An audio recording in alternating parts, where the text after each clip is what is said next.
I grew up in a generation and ahead of a generation that do not know the meaning of liberty. These generations have lived with so much liberty that they must invent social problems and ignorantly stand by while the threat of big government stands to take liberty from each of its citizens. Would big government advocates admit it? No. Instead, they call it common sense regulation. Over the past 5 years, I have watched while the government sitting under Lady Liberty has done nothing more than try and impose regulation after regulation. I have seen the freedom Americans should have to express their thoughts on any given subject violated by the unspoken law of political correctness. I have seen the threat of big government controlling how independent business owners should run their businesses. I have seen the government lie about intelligence on terror attacks that killed American men and women. There is a certain civil war in America, and it is becoming more and more devastating as days go by. We fail to see the impact of this war because we are focused on gay rights, gun control, and immigration reform. In this war, we as Americans stand to lose the most important freedom of all, and that is freedom itself. See, the more regulation any government imposes, the less freedom its people have.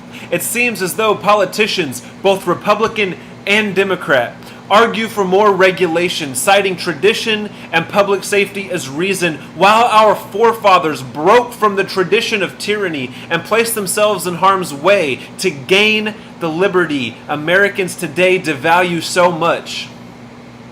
A message I think every American needs to hear this Independence Day is this: I am not willing to give up liberty.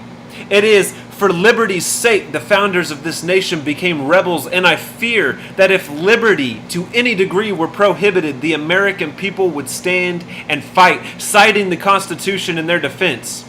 I heard it once said that America is no longer the greatest nation on earth. I disagree. We still have liberty, and most Americans still stand for liberty. It is liberty that separates the United States from any other country on earth.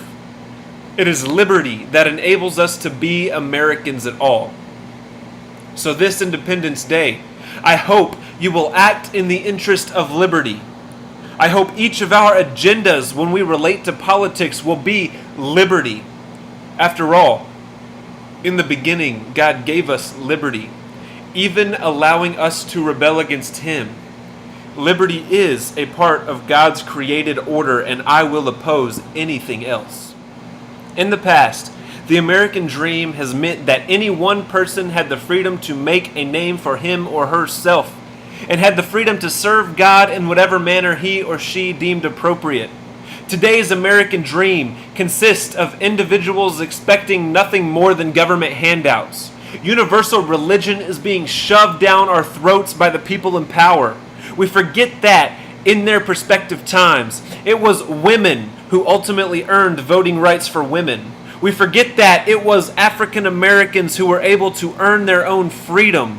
When government acted in those two instances, it was to grant more liberty, not regulate liberty to an astronomical degree. This is the correct exercise of government: to afford the greatest liberties to the greatest number of people, and to hold accountable those who choose to limit the liberties of others. Have we forgotten that our own Constitution reads, "We, the people of the United States, in order to form a more perfect union, establish justice, ensure domestic tranquility, provide for the common defense, promote the general welfare, and secure the blessings of liberty to ourselves and our posterity, do ordain and establish this Constitution for the United States of America." In the interest of welfare, this country has ignored liberty. And while liberals seem to be winning many battles in the area of liberty, it seems as though they must try and limit the liberty of conservatives. This is not right, nor is it right for conservatives to limit the liberty of the liberal. Power struggle should not be permitted in a country as great as this country. According to the country's own constitution, such attempts at limiting liberty should be tried in court.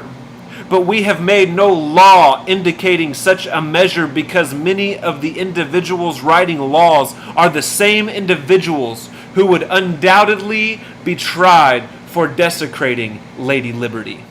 As for me, I have two goals this Independence Day. One, to serve God with all of who I am. And two, to recognize the God-given importance of liberty for all men. Not only the man on the white throne in Washington, and not only the American people, but for all men and women across God's earth.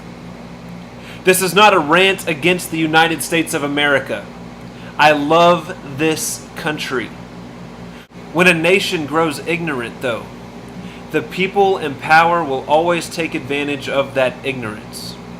Just take a look into that handy-dandy history book.